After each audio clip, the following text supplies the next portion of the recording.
गर्व होता था। राष्ट्रीय स्तर पर भी जैसा अभी कहा गया सराहना हुई है। माननीय प्रधानमंत्री जी ने अपने मन की बात के कार्यक्रम में छत्तीसगढ़ का नाम लिया है। नीति आयोग ने तो एक बार नहीं कई बार ट्वीट करके छत्तीसगढ़ के बहुत सारे भाषा बात की।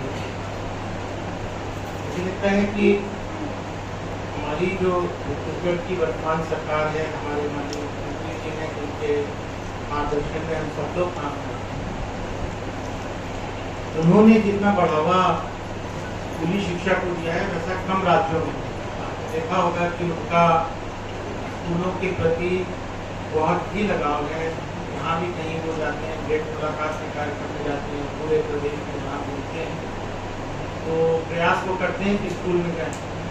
स्वामी आत्मानंद स्कूल की योजना उनकी बनाई हुई योजना है और अभी वो जगह जगह घूम रहे हैं तो उन्होंने देखा कि बहुत सारे हमारे स्कूल के भवन हैं जो अच्छी स्थिति में नहीं है, तो अपनी तरफ से बिना किसी के मांग के उन्होंने घोषणा की है कि 500 करोड़ रुपए की राशि स्कूलों के भवनों के बहुत काफी बड़ी चीज है। छत्तीसगढ़ सरकार ने उच्चतम स्तर पर स्कूली शिक्षा को लेकर जो एक चिंता भी है और कमिटमेंट भी वो कम राज्यों में होता है। आप सब लोग, हम सब लोग इस मामले में खड़े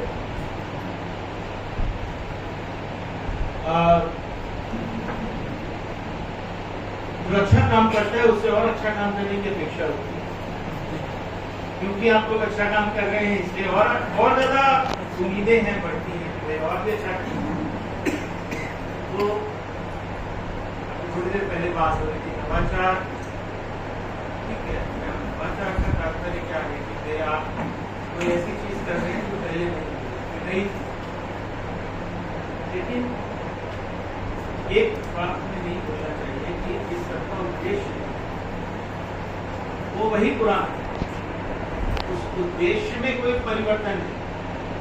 उद्देश्य ये है कि हमारा हर बच्चा अपनी आयु के अनुसार, अपनी कक्षा के अनुसार हर बच्चे के अंदर वो सक्षमताएं आ जाए, चाहे वो पढ़ने की हो, चाहे वो लिखने की हो, चाहे वो बोलने की हो, चाहे वो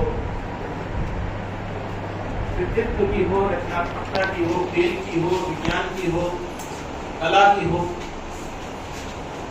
वो चीज हर बच्चे को समान अवसर मिल सके और हम बच्चे तक ऐसी चीज पहुंचा सके जिसमें कि वो अपने व्यक्तित्व को उतना विकसित कर सके जितना कि किसी भी अन्य बच्चे को अपना व्यक्तित्व विकसित करने का अवसर।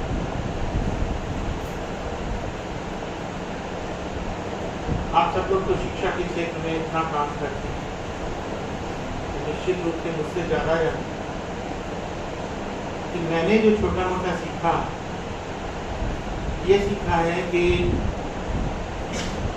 हम चाहे भी तो बच्चे को सारी चीज बैठकर रटा नहीं सकते, ये संभव नहीं है।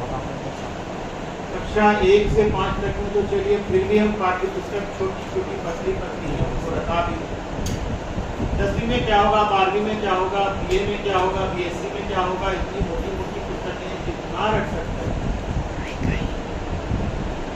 तो हम कर क्या सकते हैं, हम केवल ये कर सकते हैं कि बच्चे के हाथ में वो औजार दे दें, वो टूल्स दे दें जिससे कि वो स्वयं सीख सके। स्वाध्याय से बढ़कर कोई अध्ययन नहीं है। और आजकल तो अभी हम लोग ऑनलाइन की बात कर रहे थे, मैं जानता हूँ कि ऑनलाइन में बहुत सारी कठिनाइयाँ हैं, लेकिन धीरे धीरे ये कठिनाइयाँ दूर हो रही हैं। प्रधानमंत्री जी ने 5G का उद्घाटन किया तो गूगल आ गया है और पता नहीं कौन कौन सी चीजें, बहुत सारी चीजें हमारे बच्चे हमसे ज्यादा जानते हैं क्योंकि हमने गूगल पे उतना ढूंढना नहीं सीखा जितना वो सीख चुके। कई ऐसे विषय हैं जिनमें यदि आप बच्चों से बात करेंगे तो आपको लगेगा कि अरे इनका ज्ञान तो हमसे बेहतर जानते हैं।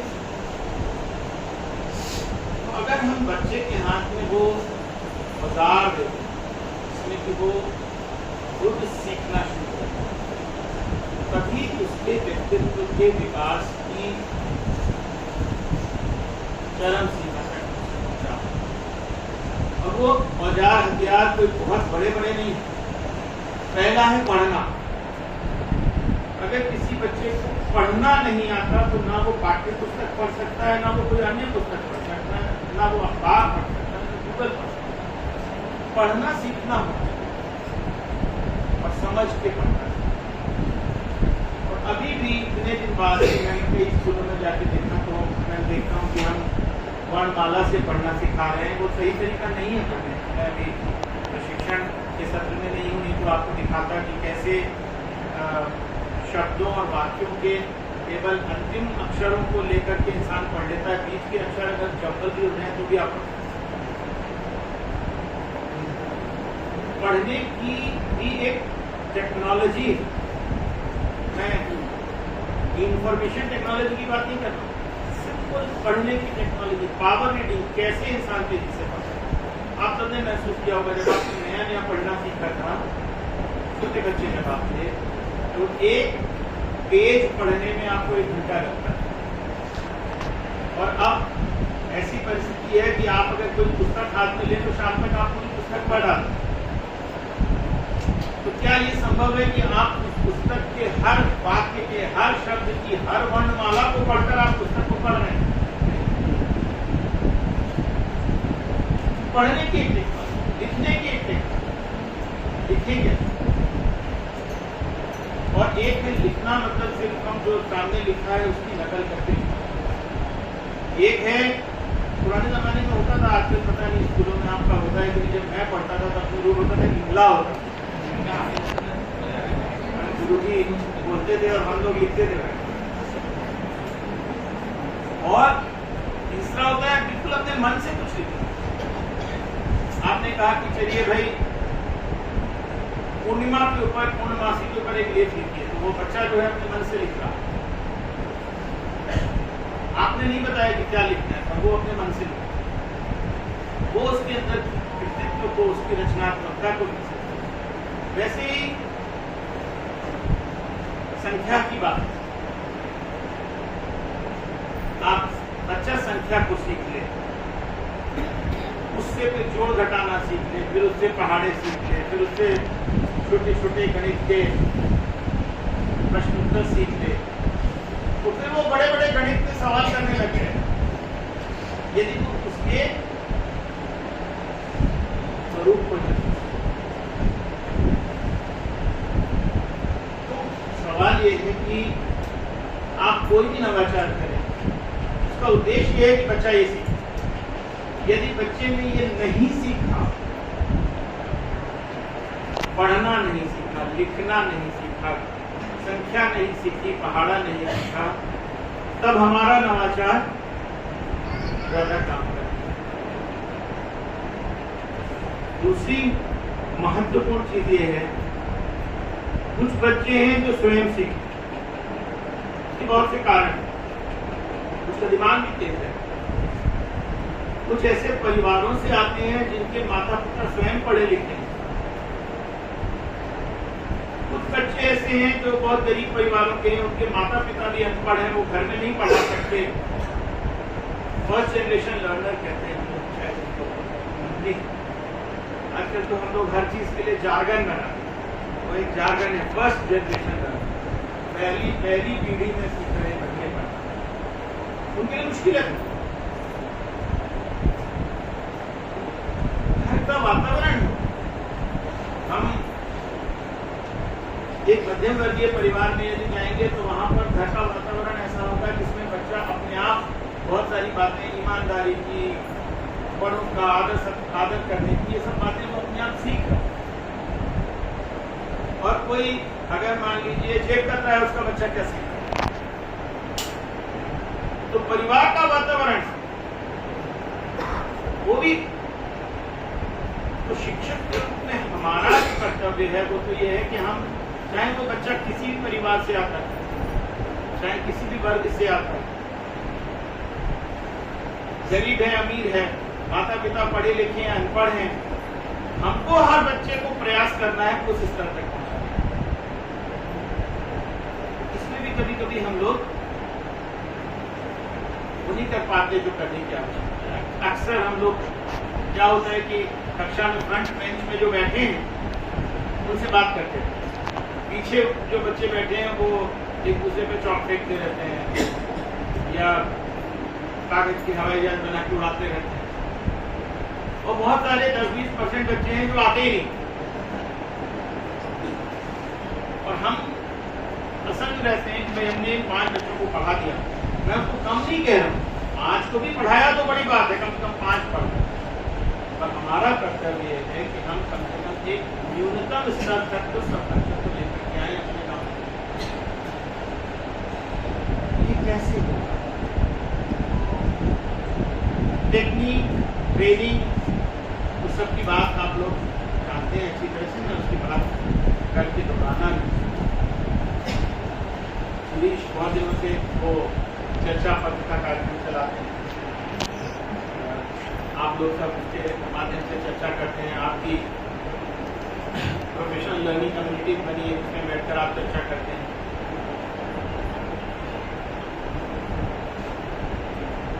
पर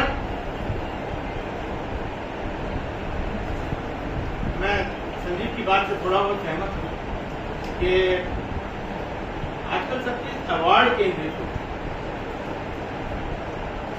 और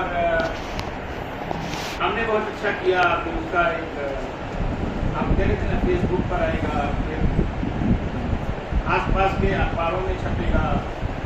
फिर बहुत सारे लोग मैंने देखा कि अवार्ड लेने के लिए उसके बाद उस फेसबुक का प्रिंट आउट, अखबार की कटिंग, उसकी मोटी सी एक फाइल बनाते हैं और वो फाइल लेकर के सबको दिखाते हैं, देखिए हमने ये किया। बुराई नहीं है उसमें, आपने कोई अच्छा काम किया है तो आपको उसकी प्रशंसा मिलनी चाहिए, तो ऐसी बात है। लेकिन बहुत दिनों से मन में एक विचार था, सुधीर से मैंने कहा था, सुधीर आमतौर पर जो मैं कहता हूँ उत्तर देते हैं, पर ये वाला काम किया नहीं, आज याद दिलाना चाहते हैं। और आप सबके सामने भी ये टास्क है, हम एक अलग ढंग का अवार्ड शुरू करें। अवार्ड 2 प्रकार के होते हैं।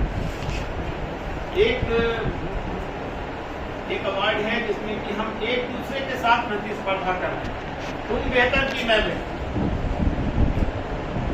एक अवार्ड हो सकता है जिसमें हम अपने ही साथ प्रतिस्पर्धा कर रहे हैं, हमारा किसी से प्रतिस्पर्धा नहीं, हमारी प्रतिस्पर्धा स्वयं अपने साथ है। मैं आज जो हूँ कल उससे बेहतर हूँ, मुझे उनसे बेहतर होने की आवश्यकता है। अपने साथ प्रतिस्पर्धा वो हम करें तो कोई नाराज नहीं होगा, क्योंकि हमारी प्रतिस्पर्धा किसी के साथ नहीं है और हमको बड़ा संतोष मिलेगा। कहते हैं तुलसीदास जी ने रामचरितमानस स्वांतः सुखाय लिखी, किसी और के लिए नहीं लिखी, अपने सुख के लिए है ना। स्वांतः सुखाय रघुनाथ का अपने सुख। हम पढ़ा रहे हैं बच्चों को, किसी दूसरे को संतुष्ट करने के लिए नहीं पढ़ा रहे, इसलिए पढ़ा रहे हैं कि उससे हमें संतुष्ट मिले, हमारे बच्चे आए।